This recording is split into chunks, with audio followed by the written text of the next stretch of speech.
Henker que vive duas vezes. Capítulo 76. Tesouro da Olympus. Dentro do tesouro, montanhas de ouro e tesouros brilhavam deslumbrantemente contra a luz. E só de passar os olhos por eles, ele percebeu que cada um deles custaria nada menos que toda a sua fortuna para comprar. Até a única joia perto do portão era tão linda e translúcida. Além disso, ele podia sentir uma enorme quantidade de mana contida dentro dele. Esse no mínimo. Se fosse transformado em um artefato, possuiria um valor imensurável.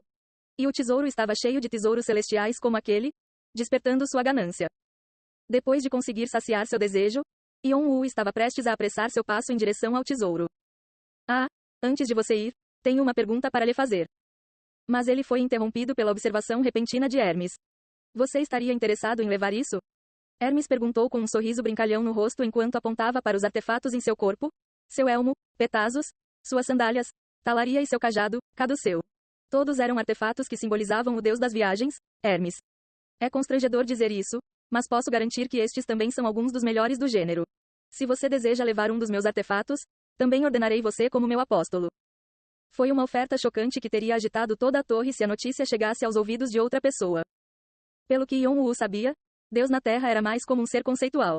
No entanto, na torre, os deuses eram seres, reais, que podiam exercer força no mundo físico.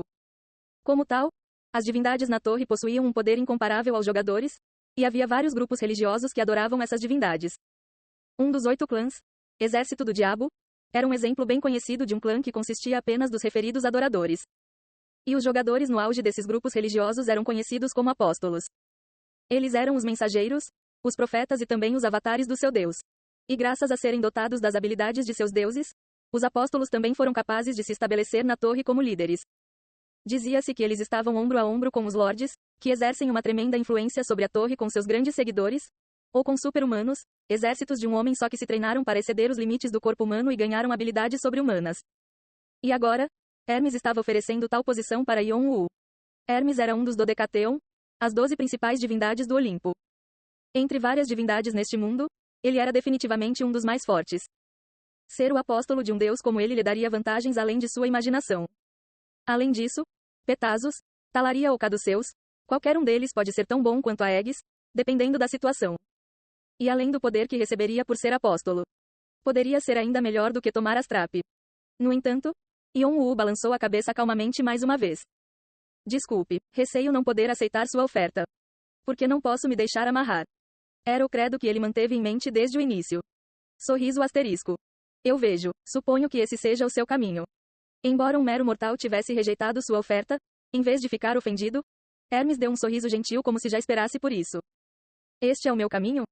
As palavras vagas de Hermes despertaram a curiosidade de Yon-Woo, mas ele não pôde perguntar nada ao ver Hermes acenado com a mão. No final, Yon-Woo não teve escolha senão entrar no tesouro. Ao passar pelo portão, ele atravessou apressadamente a câmara através da passagem ao longo das montanhas de tesouros. Mas depois de dar apenas alguns passos, Yon-Woo começou a ouvir vozes que continuavam ecoando em sua cabeça.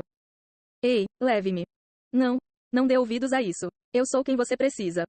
Quanto a mim, não pareço tentador? Se você não me levar, você se arrependerá para sempre. Eram as vozes dos egos que habitavam dentro dos artefatos. Os egos que foram despertados pelo poder dos deuses, mas acabaram presos em um lugar por Deus sabe quantos anos. Suas vozes soavam tão deliciosas quanto as do diabo.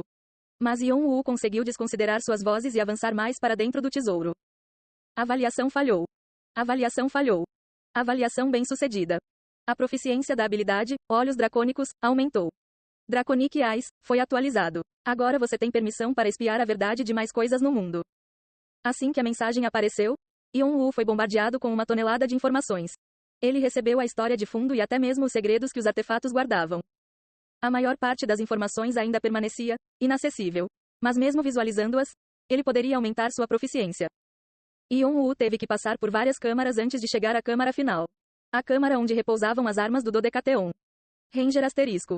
Ao entrar, Yon-Woo sentiu-se envolvido por algum tipo de energia vigorosa e então se soltou. Mas antes que pudesse imaginar o que poderia ser, ficou surpreso com o design da câmara. Ao longo da parede, estavam penduradas as armaduras e armas representando os 12 deuses e, abaixo delas, estavam os lindos murais do momento mais memorável de cada deus. Desde os mínimos detalhes até a visão harmoniosa que os murais criaram, a beleza da câmara o deixou sem fôlego. Depois de ficar atordoado por mais um tempo, Yon-Woo voltou a si e tentou avaliar os artefatos. Talvez graças à proficiência que adquiriu no caminho até aqui, ele só conseguiu ver as informações depois de algumas falhas. Arco solar de Apolo. Classificação. Avaliação. Descrição. O grande arco usado por Apolo, o deus do arco e flecha, da música e da profecia. Sua flecha queimará todos os ímpios. Tridente de Poseidon. Classificação. Avaliação. Descrição. A lança usada por Poseidon, o deus do mar e da tempestade. Ele detém o poder de criar maremotos. Martelo flamejante de Hefesto. Classificação. Avaliação. Descrição. O martelo usado por Hefesto, o deus do fogo e da metalurgia. Cada balanço explode em chamas. Artefatos criados com este martelo possuirão grande resistência sem falhas. No entanto, ao contrário dos artefactos que viu nas câmaras exteriores, as suas classificações e classificações estavam escondidas atrás de pontos de interrogação e apenas pouca informação foi dada na descrição. Ainda assim, ele sabia por instinto que cada um deles era um artefato contendo poder absoluto. Todos eles eram poderosos o suficiente para fazer seus olhos crescerem sozinhos. Em particular, para alguém que praticava metalurgia, a mente de Yon-Woo entrou em gangorra quando viu o martelo flamejante. Mas assim que ele se moveu para o artefato pendurado bem próximo a ele, sua mente oscilante ficou completamente imóvel. Égide de Atenas. Classificação. Avaliação. Descrição. O escudo usado por Atena, a deusa da sabedoria, coragem e justiça. Consiste em 9 camadas de finas placas de metal e é uma cabeça de górgona, que pode petrificar o oponente do usuário, embutida no centro do escudo. É isso. Yon-Woo passou cuidadosamente a mão pelo Aegis. Ele sentiu o escudo tremer ao seu toque, como se estivesse feliz em vê-lo. Você gostaria de selecionar, Atenas Aegis, como sua recompensa? Uma pequena mensagem apareceu bem na frente de seus olhos. No momento em que ele estava prestes a dizer sim, Yon-Woo foi interrompido por um pensamento repentino que passou por sua cabeça. Mas onde estão os artefatos de Zeus? Apesar de esta ser a última câmara, ele não conseguiu encontrar os artefatos de Zeus nela. Pensando bem, havia vários rankers equipados com o artefato dos Olímpicos, mas não acho que houvesse alguém usando Zeus. Na verdade, Yon-Woo preferia Astrap a Aegis. Para Yon-Woo, cuja alta agilidade e mobilidade eram suas principais armas, era mais conveniente lutar com uma lança que poderia aniquilar os oponentes com um tiro de trovão do que com um escudo tão pesado que ele nem conseguiria ficar em pé corretamente enquanto segurava. Ponto. Claro, ele poderia ter que repensar se o Astrap também tivesse um tamanho que dificultasse o transporte, mas ele queria pelo menos dar uma olhada antes de decidir qual escolher. Enquanto estava perdido em pensamentos, Yon-Woo inconscientemente deu um passo para o interior da câmara. Só então. Uau asterisco. Yon-Woo sentiu algo tremendo em seu bolso interno. Quando ele rapidamente retirou a fonte da vibração, percebeu que o ponteiro das horas do relógio de bolso girava rapidamente. Então, depois de alguns segundos, o ponteiro das horas parou de repente. Assustado com o acontecimento repentino, ele tentou sacudir o relógio de bolso algumas vezes para ver se havia algo errado. Mas quando ele moveu o relógio, o ponteiro das horas começou a se mover em resposta aos seus movimentos. Um compasso? Ele pensou nisso ao ver o ponteiro das horas em movimento. Yon-Woo colocou o relógio de bolso no chão. O ponteiro das horas apontava para o número 11. Ele avançava para dentro da câmara. Com os olhos semicerrados em suspeita, Yon-Woo seguiu o relógio de bolso com passos lentos. Logo, Yon-Woo chegou a um beco sem saída. Quando ele olhou para cima, havia um enorme mural de um deus envolto em trovões se preparando para lançar sua lança em direção a algo velado atrás de nuvens escuras. O cenário retratado na pintura parecia tão dinâmico que parecia que as figuras iriam ganhar vida a qualquer momento. Olhando para o mural mais de perto, Yon-Woo percebeu que havia uma costura oculta, elaboradamente escondida ao longo do contorno dos objetos nas pinturas. Era uma porta escondida. Não pode haver outro lugar. Yon-Woo empurrou o mural o mais forte que pôde. Estrondo asterisco. A parede foi empurrada para dentro, assim como os portões de ferro do lado de fora do tesouro.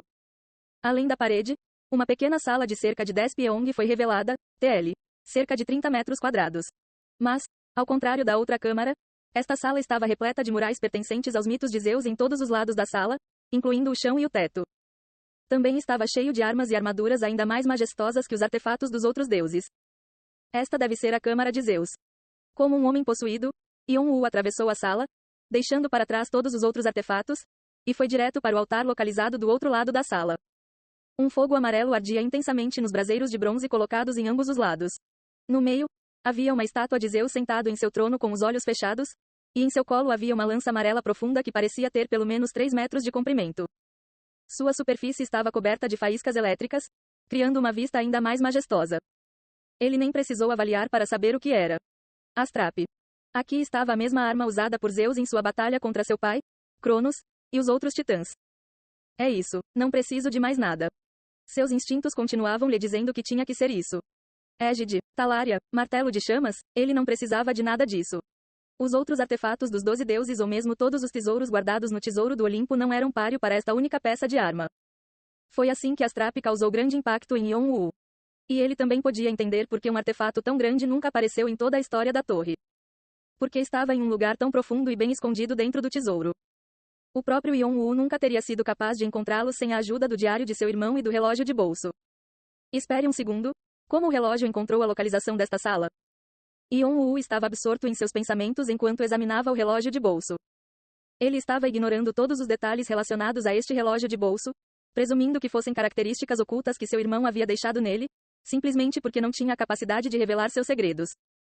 Foi por isso que ele queria aumentar a proficiência dos olhos dracônicos o mais rápido possível e até mesmo aprender metalurgia com Enova. Mas ele logo parou de pensar nisso. Por enquanto, Yon-Woo ainda não tinha como descobrir quais segredos guardavam o relógio de bolso. Neste momento, era mais importante aproveitar a fortuna que o relógio de bolso lhe trouxe. Vou levar este. Yon-Woo trouxe a mão direita para Astrap. Mas no momento em que a ponta do dedo de Yon-Woo tocou a arma. Tremer asterisco. A pulseira preta enrolada em seu pulso direito de repente começou a vibrar. E então?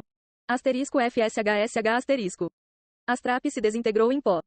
Assim como a chave do Olimpo desapareceu quando destrancou a porta do tesouro do Olimpo. Sua poeira se espalhou pelo ar. O rosto de Yon-Woo ficou completamente rígido com esta situação ridícula. A trapé foi destruído pelo meu toque? Então o que vai acontecer agora? Mas no momento em que Yon-Woo entrou em pânico. Assobiar asterisco.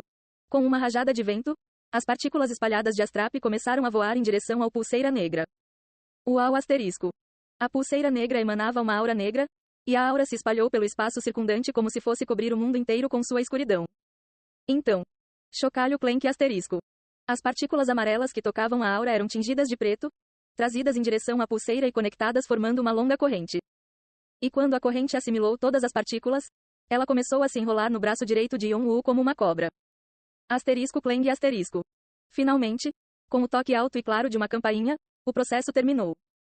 Astrap, que agora assumira uma nova forma, a de uma corrente preta, estava firmemente ligada à pulseira negra como se dela fizesse parte desde o início. Naquele momento, Yon-Woo lembrou o que Hermes havia dito pouco antes de entrar no tesouro. Suponho que esse seja o seu caminho.